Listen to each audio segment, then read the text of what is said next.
So. I need to ask you, I don't know whether it's 2 more meetings. So I know I have this meeting and the following. We should make them have 2 more, Jeff. 2 more meetings. So I don't know. Extra You could actually. I don't want it. Hit the phone. How are you? Evening. Congratulations. Oh, thank you, thank you. Okay. Yeah. 2 minutes till. Getting close. No, it's. Oh, is that it? That clock's never running. Yeah, don't forget. Okay, well, let's go ahead and call this meeting to order. This is the Templeton Community Services District Board of Directors meeting. It is November 5th, 2024 at 7 p.m. Roll call, please. Directors English, Here. Cardonish, Here. Logan, Here. Mortensen, Here. and Peterson. Here. Great. We're all here. Wonderful. Can we please stand for pledge of allegiance? I Pledge allegiance to the flag of the United States of America and to the republic for which it stands, one nation, under God, indivisible, with liberty and justice for all. Thank you. Please have a seat. Order of business, there's really not an order of business, but just in case any board members want to switch anything, okay. Special reports, San Luis Obispo County Sheriff, Commander Manuel is here, please. Welcome. Good evening.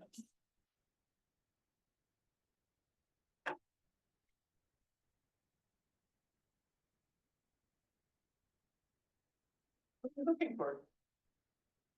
I don't have a report. Good evening. Good evening, Commander Michael Manueli, Sheriff's North Station. Unfortunately, my computer, the system was down and I could not generate a report for tonight. I will tell you things are going well. The co-located dispatch center is progressing quickly as government work can. They hope to have that buttoned up and protected by the time we start to get into the rains. We'll be doing that tonight. Some of our personnel are out providing security for the ballots and the locations throughout the county. And other than that, I apologize, I do not have a report. I tried to buy the CHP's report, but being a state agency, they're too expensive. Well, thank you. Any questions, concerns? Questions for Commander No, Manuel? just a comment. It just means that things probably are just going even keel if there's nothing that stands out to you. That's correct. Yes, Wonderful. we do it. Dr. English? Speaking of the new facility there Yes. in Northern Templeton, will you be relocating the existing staff down from San Luis Obispo to the Templeton facility? Yes, that. So it's just essentially a shift in your personnel. It'll be a shift in our dispatch personnel to this location. And then, CAL FIRE will also be bringing their personnel up here. They're the ones off of, Highway 1 just outside of San Luis Obispo. They'll be, so we'll be located. We're not located together at this time. This will be the first time we've done it with them. Will that allow additional resources to come into Templeton on a regular basis so that we may have better opportunities? No, it won't affect our patrol staffing. So this will be just a dispatch emergency operations center. So you'll have dispatch for the sheriff's office personnel. We dispatch for several other law enforcement agencies in the county, and we also dispatch ambulance. So those will be the resources there. They won't leave the building. They'll just be on the radio like they're talking right now, dispatching personnel. And one final question, is there any kind of coordination between the Templeton Fire Department or the North County staff in relation to sheriffs? I'm not sure I understand the question. Are you using both facilities for fire and sheriffs at the new facility? So yes, there will be both fire and CAL FIRE and sheriff's dispatch. So both types of dispatchers will be there. And CAL FIRE does the unincorporated area of the county. And then they have agreements with the local fire departments to pass that information along. So if we get that information, we have ways to transmit that information and the emergency calls to them. Thank you. Appreciate the update. I was just gonna ask, it's my understanding that by relocating it to North County, that this will help streamline that handoff between the agencies on the calls to reduce the, if you will, the turnaround time in getting the calls dispatched is, Yeah, with our CAL FIRE partners, yes, we'll be right there. We'll be able to. So I don't know how we're gonna set it up yet, with our watch commanders. If our watch commanders are gonna remain here with them, or if we're gonna be down at the existing building. Our watch commanders are also responsible for the emergency alert system in Diablo Canyon. And that office has to be manned 24/7. So I'm not sure if we're gonna move all those facilities and equipment up to this location and be side to side, but yes, we'll have much better communication. thank you. Wonderful. Thank you very much, appreciate it, thanks for coming.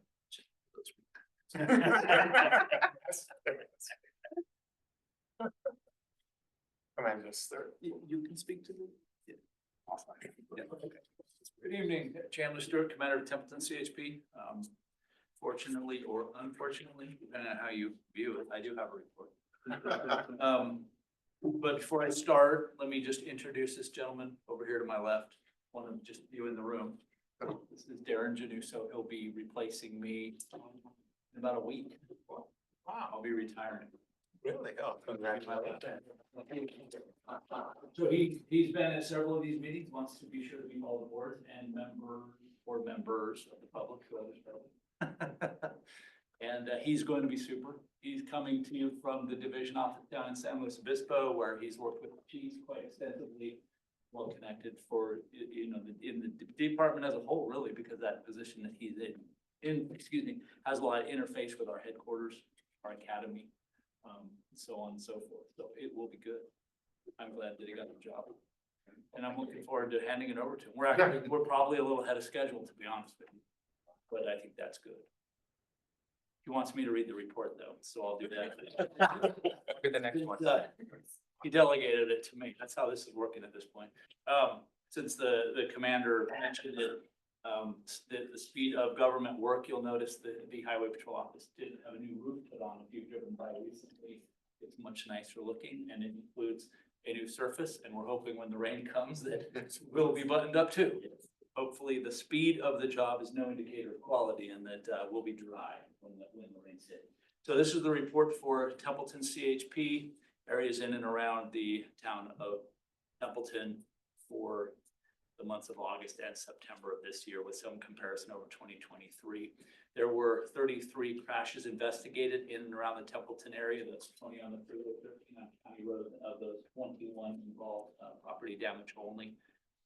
12 involved injury, 5 on the freeway, 7 on other county roads, and 4 involved DUI driving. That's off 1 from the same period the prior year. For your information, collisions throughout our area were 136 for the period. That's all collisions down 5 from the prior year, same period. For the 2 months, we performed 270 enforcement actions in and around the Templeton area of 2,086 throughout our jurisdiction. The bulk of those, of course, were on the freeway, 225 up there and 45 on other county roads. 133 citations were issued in and around the Templeton area, a 14% increase from the prior year. 110 of those on the freeway, 23 on other county roads. And throughout our jurisdiction, we issued 1,602 citations for the period. 30 of the citations in and around Templeton were for speed in excess of the posted speed limit. The bulk of those up on the freeway. We're pleased to report we did not encounter any 100-mile-an-hour plus violations in and around the Templeton area, and arrested 14 DUI drivers in and around the Templeton area. 9 of those on the freeway, other on county roads. Throughout our jurisdiction, we arrested 53 DUI drivers, and we also provided 353 services to motorists throughout our jurisdiction. And that's our report. Wow. Thank you. Thank you. Any questions for Commander? What was the spelling on Darren's last name? Good one. Can never tell if it's enough N's or S's. You gotta make sure you get enough. I think it's one N and two S's. Is that right? Right, the other way around. Other way around. For the record, it's GENNUSO, Yes. and Darren is DARREN. I'll have business cards for you. Welcome. Thank you. Thank you. Well, thank you for a wonderful. Have a job great that you've done. retirement. Yeah. Can't miss. I can't miss. Wow. You're too young, by the way. You're too young for. No one's ever retired. too young. That's true. Okay, let's go to public comment. Members of the public may address the board on any items of interest within the subject matter jurisdiction of the board, but not on the agenda today. Any public comments that's not on the agenda today? Okay. Let's move on to consent agenda. We have 4 items on the consent agenda. We have the minutes that are from October 15th, 2024. We have the adoption of ordinance number 2024-1, amending the water code that we spoke at the last meeting, CSDA bylaw revisions, and the budget amendment, which is seal coding for various district parking lots. Any board members, would you like to pull any of the items? I'd like to pull item C, the CSDA bylaw revision. I just want to clarify some things on that. I have a brief comment, and I don't wanna pull it. Okay. In regard to the item B. Mhm. Regarding the water code, you can either make a comment at the end or make a brief comment now. Go ahead. Yeah, I was just going to recommend that the next time the water committee meets as a committee, that there be some consideration of the way in which we review our water units. And in particular, we essentially, on our last report, have a revolving door now where people get off the list and go right back on the list. And in particular case, they may be adding units that may be unrealistic. And so there may be a way in which we could resolve that in the future.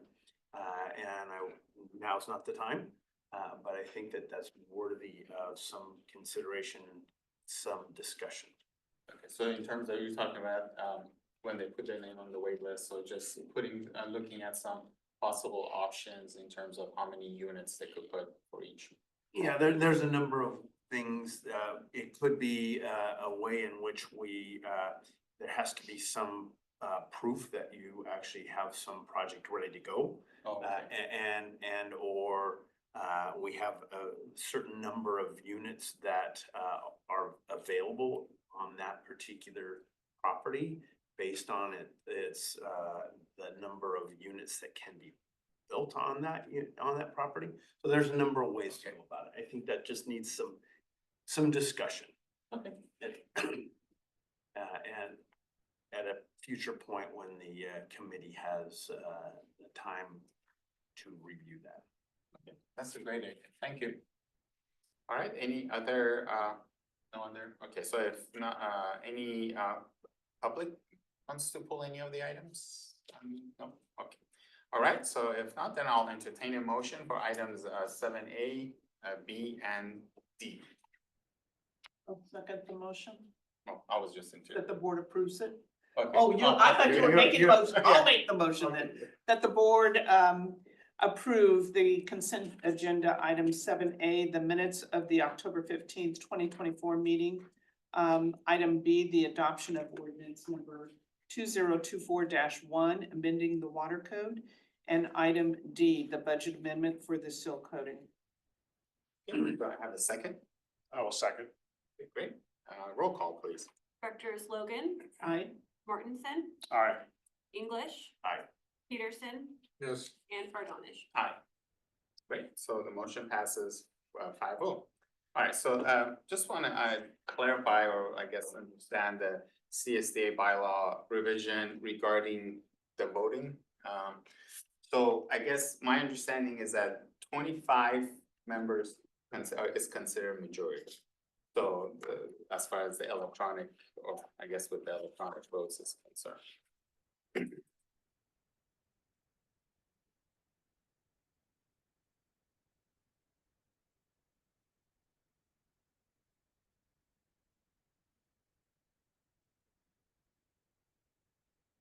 That's section 1A. Regular voting. I don't see a number in there. Where did it go? It's not even here.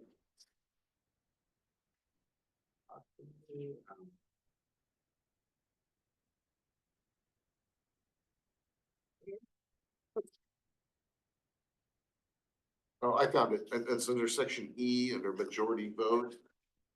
And, I believe you're referring to the number of votes cast by regular voting members present at a meeting equal or exceeds the quorum requirements of 25 regular voting members.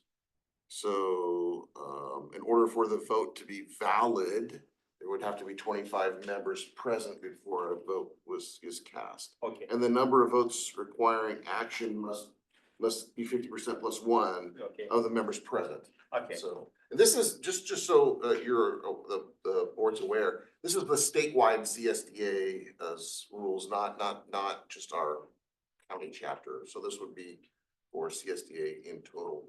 Typically, So does our local chapter would have to follow this? no, No, okay. this is the Okay. statewide CSDA membership. Okay, We would because- never have 20. Oh, yeah, that's what I was wondering, is that I was how are gonna we say- gonna, how are we gonna get these numbers? Is there no Yeah, way? Okay. no, this is the statewide association. Because I remember the local chapter was talking about the same. They are dealing with some issues with voting and Oh, okay. bylaws. Okay, so theirs is gonna be different. Okay, so I thought they may have to follow the same. Okay, alright, otherwise, so yeah, that was all my questions. So I'll make a motion to go ahead and accept the CSD bylaw revisions. Do I have a second? Second. Roll call, please. Directors Fardonen, Aye. Peterson, Aye. English. Aye. Logan Aye. and Mortensen. Alright. Motion passes 5-0 for item 7C, the CSD bylaw revision. Okay, general manager's report. Just a few items I wanted to call your attention to. One, next Monday, November 11th is Veterans Day, and that's a district holiday. District offices will be closed on Monday, November 11th. We are now seeking resident applicants for committee assignments for 2025. So if you know of any residents who may wish to do so, or residents who are presently serving on committees, we've also informed them of the opportunity to be applied for a consideration of appointment in January for 2025 assignments as well. And we have a committee member we're looking forward to having her on her first committee meeting next week. Wednesday, right? Yep, 3 o'clock. How are you looking at all committees? All committees. So that would be what we've referred to as our standing committees, that's Admin and Finance Committee, Fire and Emergency Management Committee, Parks, Recreation, Solid Waste Committee, and Water and Wastewater Utilities Committee, as well as Measure A. Okay.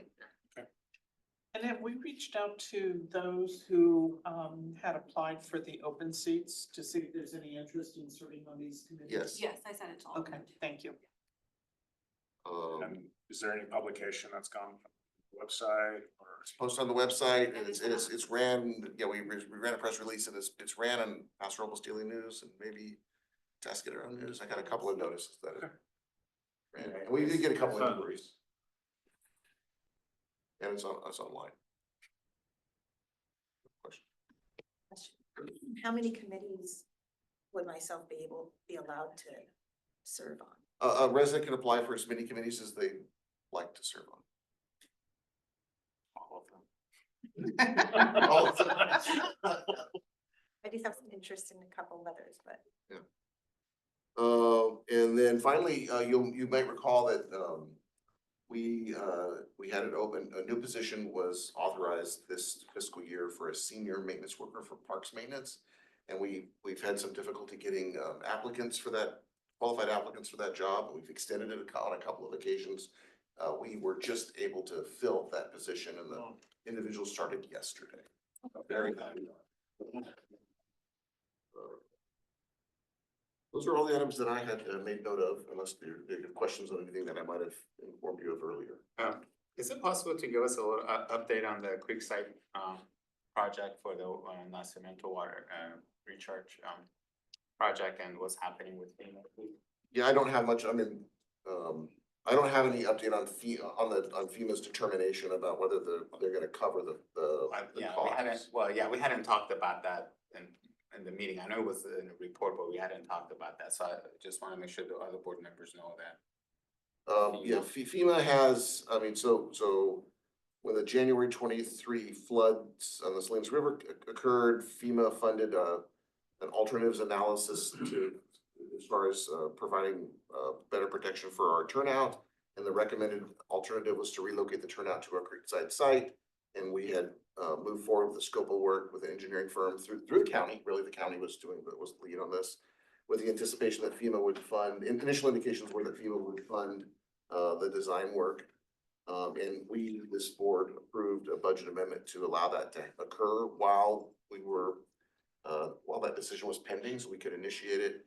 And then in September, FEMA gave the county staff some indication that it was going to a higher review, and it was being questioned as to whether or not it was authorized as an expenditure. Because there's a little dispute in FEMA world about whether or not the pipeline itself was damaged. Our section of the pipeline was never washed out in that storm, but the cover with all the materials above the pipeline were, and it left a couple 100-foot long stretch of essentially exposed pipeline.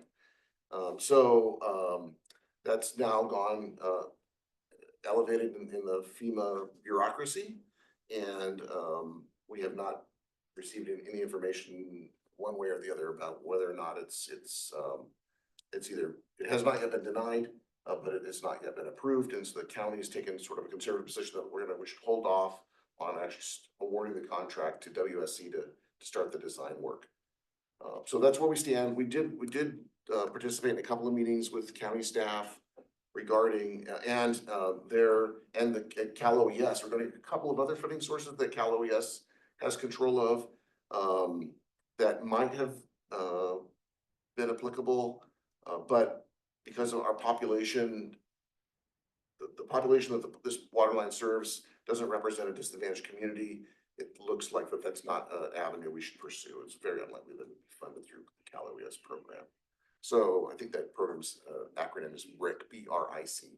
It's another emergency, infrastructure program. So we're continuing to follow and monitor the situation and work with the county, and they've been very helpful. But it's in FEMA's hands. Thank you for that update. Any questions for the general manager? Yeah, that's a big shot right now. We'll see what happens. It's about $3 million Yeah. in design and construction. Big ticket item. Okay, That's it. Any questions from public for the general manager? Great, thank you. Committee reports, we have the TAG meeting report, TAG committee. Any questions on that? Did see any questions I have? Anybody else has any questions? Public, any questions on the TAG report? No, okay, all right. Director's report and or comments. Any board members involved, any, No, so I attended the CSDA Okay. Down there in San Luis Obispo. There was a presentation on AMI, which is automatic basically management and integration for reading meters and things of that nature. It's a very promising outlook for a long-term solution, lowering the labor costs of the individuals going out there reading meters. The downside they had was the ROI. They couldn't actually get us significant numbers to determine where is a return on investment? They had larger scale organizations, individuals above 100,000 populations that they were able to show ROIs of 4 to 7 years. In our smaller community, depending upon the technology and the development of it, that ROI could be extended out even for a longer period of time. So within the AMI installation, yes, that does show a technology solution to increase labor costs and increase for us to actually get meter readings throughout our community. But it's something that we would have to spend a more significant amount of time investing into where our ROI is at and our upfront costs. Okay, so we basically have to change all the meters and everything like that, that's what. Yeah, and I attended the same meeting and I don't really need to repeat it. You did a great job. But there may be some opportunities for us to share with other agencies. There were. So Atascadero is, they're going to they may need to go to a different water meter system because they're using a different process now. So there may be an opportunity there. There may be an opportunity at Paso. I think it's promising, but we'd have to have another partner in order for that to happen. And I feel that the same way is that there's 2 sites here within the community service district, especially when we look at Evers and German, as those are individuals where we might actually see a cost savings if we would have certain types of breaks in the lines, that we'd have a dynamic system that would update us to identify basically water loss. Yeah. It may be more difficult for us unless we can find state funding or county funding for individual organizations here within the CSD, such as any of the business blocks. But yes, absolutely, if there's a piggyback option for other communities that are implementing this, that we would be able to write a contract and things of that nature, where we could find them monetarily feasible and also a better ROI.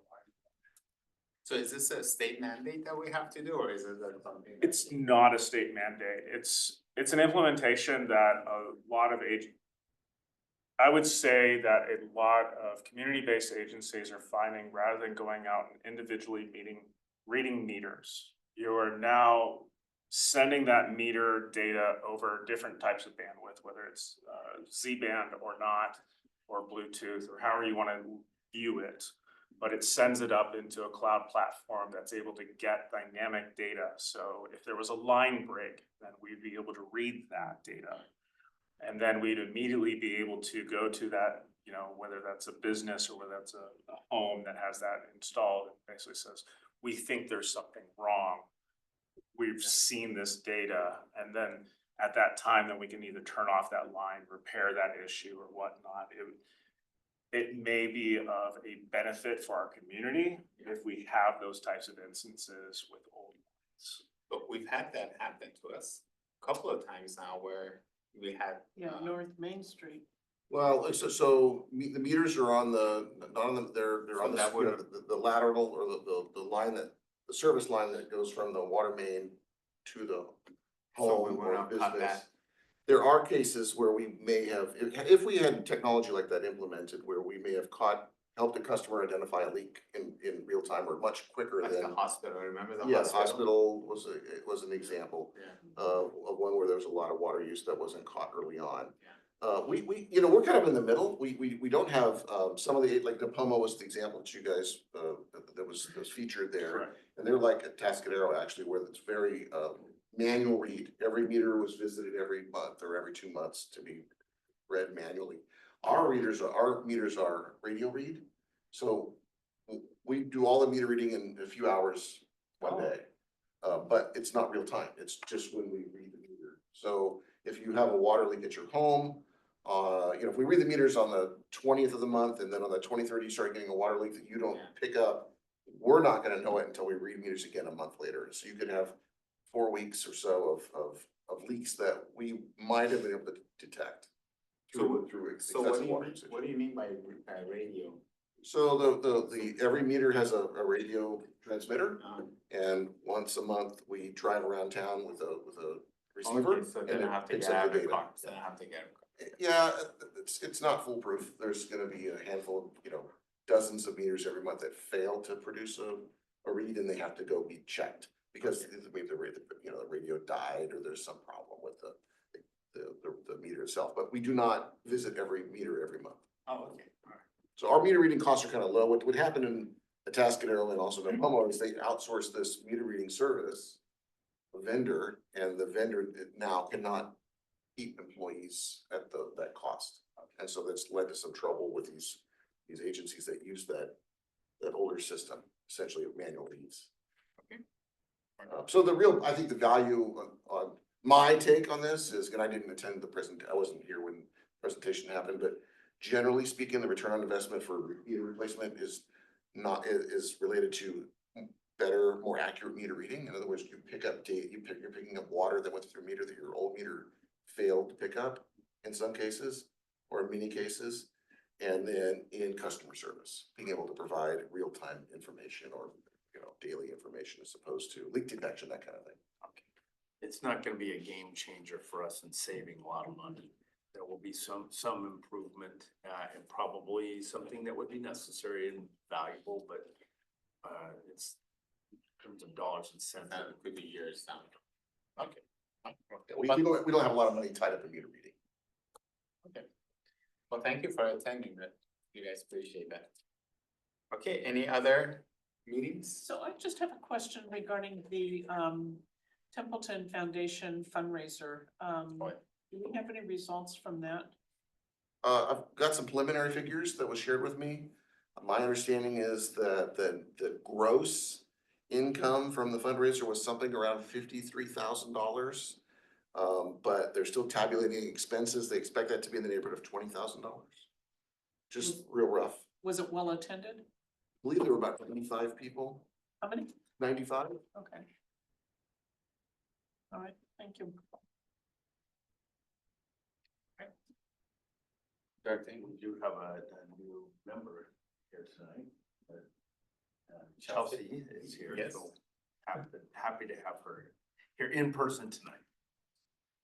Thank you for coming. Thank you. Wonderful. Okay, You can tell he's Um, counting the number of meetings he has left. He's got it down to the minute. Yeah.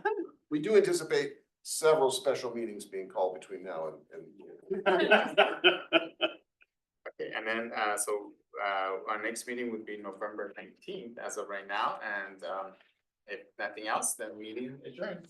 Thank you guys you. for coming. Thank you.